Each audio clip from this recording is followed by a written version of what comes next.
Cassidy keeps his promises. Tulip finds an unexpected ally, and Jesse tempts fate, which you should never, ever do, even with the power of the voice. It's Preacher, Season 4, Episode 4, Search and Rescue.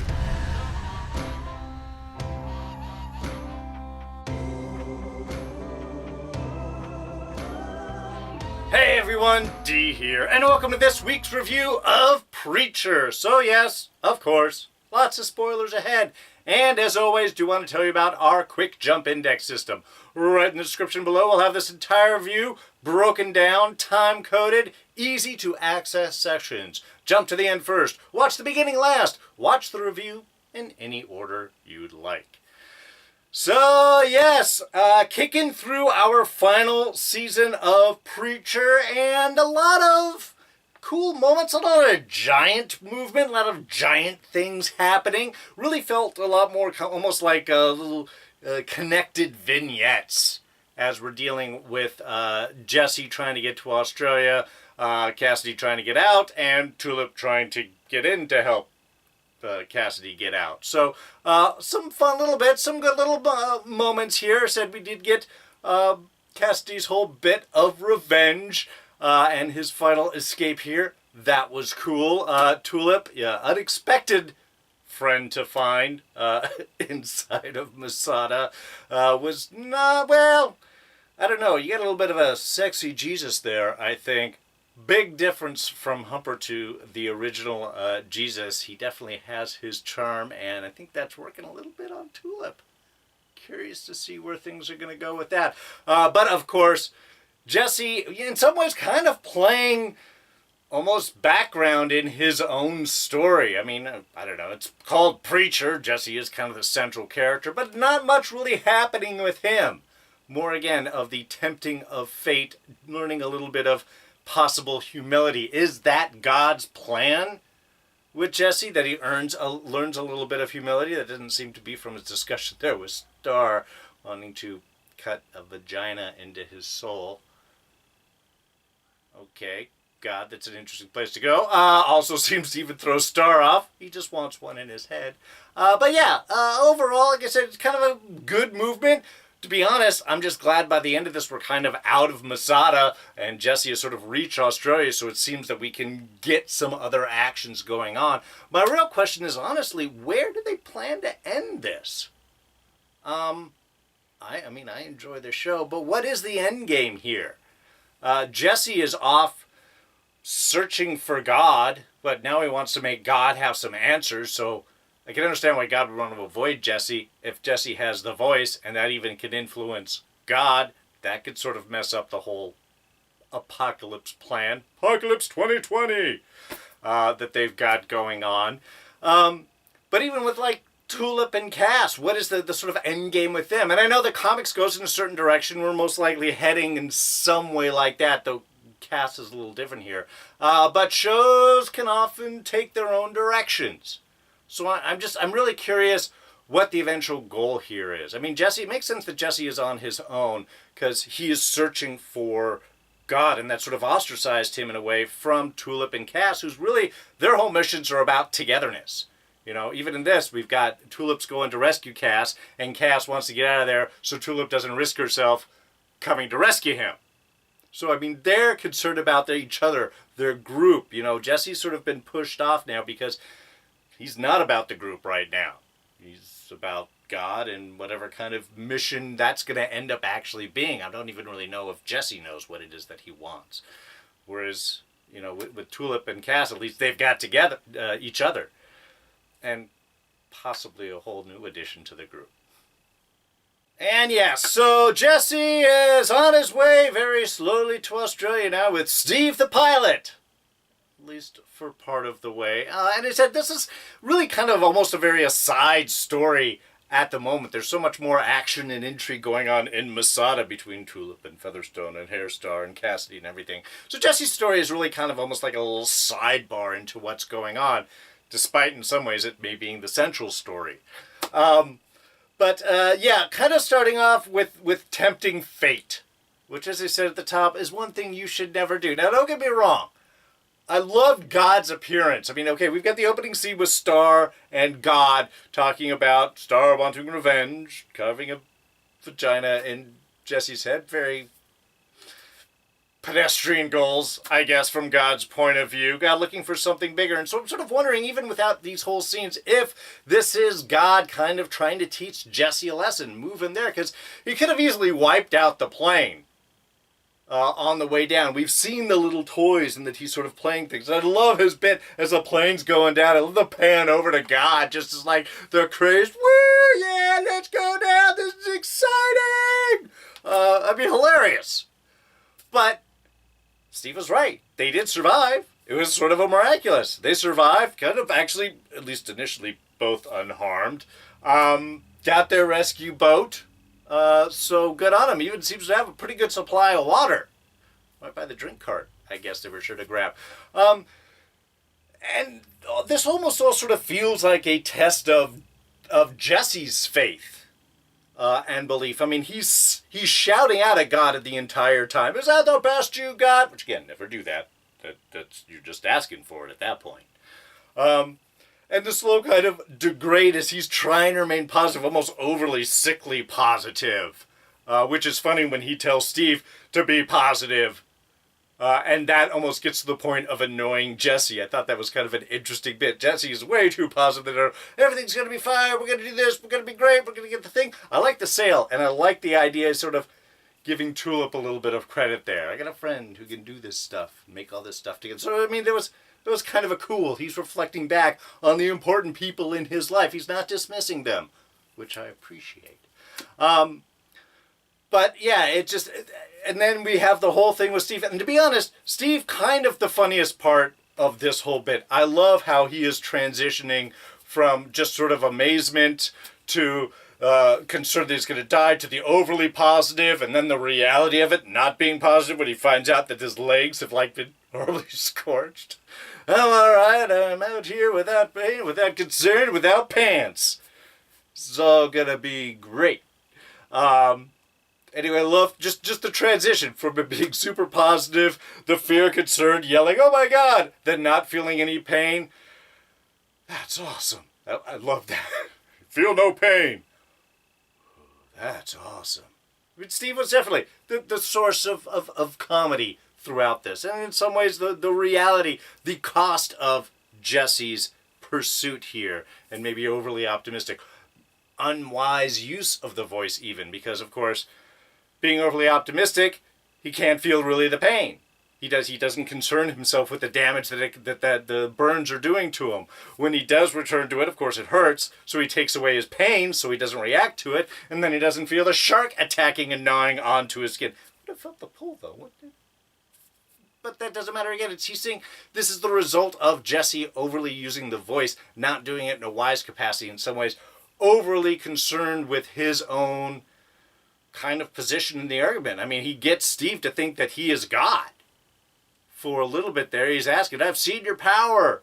You know, do this. I'm not God, but I've seen this. And then at the end, when, of course, even with the power of the voice, that compels people, but it doesn't fix bleeding and sun damage and dehydration. Well, not so much dehydration. I think it's really the blood loss that was kind of getting him.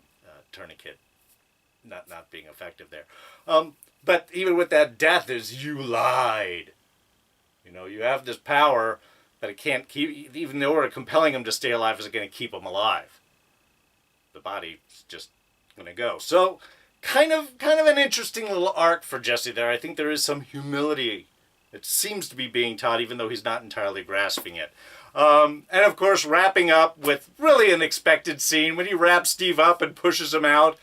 How many of you counted down from 5 to when he was going to get eaten? I did. But of course, all the sharks are going to take him out just to anger Jesse. But with that sacrifice, as gods often require, finds out with a quick turn he is now on the shores of Australia.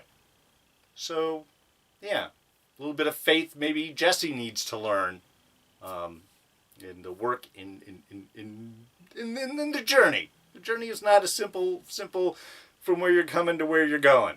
It's not just a destination, it's the journey. Now, Cassidy gets to keep some promises this episode, which was awesome. The opening, of course, settling scores with Frankie there, which I think was beautifully done. I love how they sort of built the tension where Frankie's just talking and gabbering and everything like that. And then the emissary comes by, Hitler. Ooh, very impressive for some of these people. Especially, I would imagine, someone like Frankie, who then just cannot keep venting and talking about, yeah, there's a real man. If he wanted a piece of your mind, he wouldn't get you with words. He'd actually reach in and get a piece of your mind, man. Which is the perfect. It was a great transition because the camera stays on Frankie, and then we just get that turn of surprise of like he's not being followed because Cass has the feather and he's knocked himself out, and the fact he takes care of the guards and goes back and puts himself back in his Hannibal Lecter position, just so he can tempt him. Because he didn't even try to lie about it. Tells him exactly what he did. Just working the incredulity that Frankie's got to be coming at the situation with was just awesome. It's perfect Cassidy. Just hit, the whole thing was handled wonderfully. From messing with him, from telling him exactly what is happening, the whole fight, an awesome fight scene. Really well done, very visceral, to, of course, Cass's ultimate revenge. He said he was going to take that rifle and shove it right up his, and he did. It's so cruel at the end. He pushes that last little bit down and up through the brain. Start hearing the sheep singing now. Just, and he looks, too, man. Again, Cassidy enjoys his work. It's the little darkness. There's definitely darkness within the show, for sure. But just staring up as Frankie's eyes as he goes, just like, I want to catch all of these last moments. Very psycho killer type bit. But it's Cassidy, so we love him. And almost gets away. Almost does. I mean, I would have thought that he at least changed, clean up or something. Great little moment there with him and Tulip meeting in the elevator just as Featherstone comes around, and they get to sort of trade the whole little back and forth. But again, it's a great, again, bit of moment because each sees each other, they're heartened by what they're doing, and Cassidy understands that, yeah, Tulip's going to keep coming after him, just, well, like they're all hoping, because that means that he can now be bait for for Tulip to come in. So it was, and I think that was a great little moment there too from Cass of like the appreciation, yeah, she's gonna keep coming back to me, to the realization of she's gonna keep coming back to me, so now I really gotta get out here. Because the Archangel was right. He's the one that kind of put her in danger. He had the opportunity to leave initially and decided to go back and drag all of this out. So the fact that he is the bait for Tulip is his fault. I mean, ultimately. Not that Cass wants to hear that. Anyway, but then, of course, he does get to keep his second promise. He gets to get out and kill the Archangel. Because, when you can rip your own skin off to escape shackles and even probably hands and just regrow them back, I mean, he regrows all sorts of sad things. I'm just glad he's not going to Bensonhurst. Avoid the deli cutter. But yeah, and even then, first thing as soon as he gets out, he's ready to escape. He keeps his second promise, crawls up, kills the Archangel. Well, I mean, it's an angel. You can't kill them. They just reappear. Final line, of course, you could have just untied me. So he gets his escape.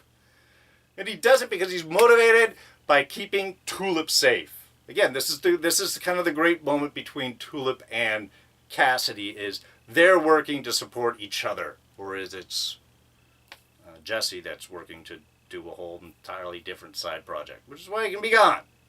And it doesn't really matter. Like I said, someone else may be coming with their group soon. So yeah, Tulip makes a new friend this episode. And I kind of like that direction.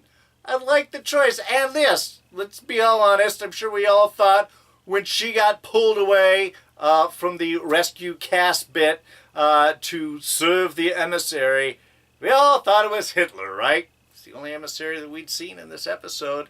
Wouldn't that be funny that Tulip now has to deal with Hitler? Where would that go? Do you think Tulip would allow Hitler to live very long? I mean, yes, he's already dead, but can she just kill him now, even without the Saints' guns, and kill him? What would you do if you killed a dead person? You wouldn't just come back. I don't know. I think there'd be bullets going into Hitler. That's all that I'm saying. But it's not. It's Jesus Christ. Which was kind of a whole beautiful bit. And I gotta say, Jesus looking good. Jesus looking good. Again, a complete different presentation by Humperdoo. And just that, I mean, there's the actor right there really owning two different but connected roles. The madcap, just craziness, one eye going one way and all crap of Humperdoo. Versus Jesus, who is confident, suave, sexy. I thought that was totally cool. And, you know, and I'm kind of curious if there is going to be some sort of relationship ending up building out. That's where I thought this was going to go. I thought that Jesus was going to be charming Tulip, and they might have a little something, and then we're going to have some competition for Humperdoo. I mean, that would be an interesting direction to go in. And I'm not saying that's not eventually where they're going to go. Tulip seemed a little bit smitten with her. But just some great moments there. One, of course, Jesus recognizing that something wrong with this person. I sort of love how Tulip's identity gets played with in this. Because, well, we've got the guard sort of initially pulling her away, the assistant pulling her away to serve. Doesn't really question anything. No reason why she should. Jesus is Jesus, and I guess not psychic, but connective, knowing that there is something wrong and something not right here, that she's in trouble, needs to help someone. And then even better when we get Starr in there, who is just, I guess this really shows where his focus can be, that he's so obsessed with Jesse, he doesn't really even recognize the ones around him. I mean, he can recognize Cass, but is it just, I mean, it can't be just the wig. Is it just the wig that's throwing Starr off? I think this is really just him being scattered, and I'll talk about Starr in just a little bit. But there was a nice little tense scene. Good for Jesus to be stepping in, helping out Tulip right there. Again, there is something. Jesus is looking for a little bit more in his life, and this gives some. Again, this is where, of course, the fun in the episode really starts off, and it does begin with this week's Scene of the Week. And that really is the whole tail end section here with the Starr. It's a small thing. Look, I know Cass's fight in the beginning was awesome, was super cool. I did a fight as a Scene of the Week last week. This one sort of just stuck with me because it opens up the whole doors really to the rest of the episode and where much of this season might be going in regards to Tulip. And that is Jesus asking Tulip if she could, if he can help. Because again, it's in line with Jesus that he is here to help. But he's really concerned. He's really connected. He really wants to be there. And I think it shows maybe a particular frustration or boredom with where he is. But the aspect, of course, Jesus offering to help. Hey, can I help? And this was a great bit with Tulip, and again, who does in a few sections in her response to Jesus, just throw it down straight, which I appreciate. She'd already told him, yeah, well, my name's not really Marnie, I lied about that, and I lied about these things, and so on. Jesus, very forgiving, of course. But straight off, this isn't a turn the other cheek thing. This is a jailbreak. Things are going to get ugly, violent, possibly deadly. We get Jesus with the, oh my. Ooh, he's intrigued by that idea. So no, Jesus, you can't help me. And then and this is why I loved it. The smirk. Just that little, we'll see. Just, again, that opens so many possibilities, and it does. I mean, it's like, oh my God, are we going to see a badass Jesus coming down here? Is he going to be gun thrown doing all this stuff? It was just, yes, that's not how it lays out. He kind of gets punked out by Featherstone, who's tough. But you're tough enough that you're not even going to help Jesus out. And even let him bless your prisoners. I mean, that's hardcore. I mean, Featherstone's hardcore. But even Jesus is trying to mess, which was sort of hilarious. She comes back with a bloody handprint. She wouldn't let me go. What am I supposed to do? Okay, maybe not super confident. But just, again, this one scene where he's asking to help. And Tulip is just, no, you can't do it. It's going to get crazy. All these things. This isn't what Jesus is about. And just that, oh my. And the smirk, we'll see. It was just, okay, look, it's sexy Jesus, sure. I'm not saying that that's not part of the reason why I'm naming this scene. But it was, and it opened so many possibilities. It's the one that I just kept thinking about for the rest of the season. Just a beautiful, smart alecky response. But yeah, so of course he does try to go and help, and doesn't initially work, but with a little extra impetus from Tulip, does get down, but he's ready to play with it. I love that. Doesn't want the violence, but knows his presence can still be distracting. If Tulip worships him, then Featherstone's not going to see her, and certainly isn't going to pay any attention, because she doesn't want anything to do with Jesus anyway right now. He's just in the way. Some of us have work to do, Jesus. So cold. And just wanders off, because, of course, Cass has already escaped. And again, which gives us to our last little bit. I like the sexiness in the first scene, though I appreciate this one also of Cass just of Tulip just like, what am I going to do? I'm going to go find Casty, and then I'm going to do whatever the hell I want. Jesus just, can I come?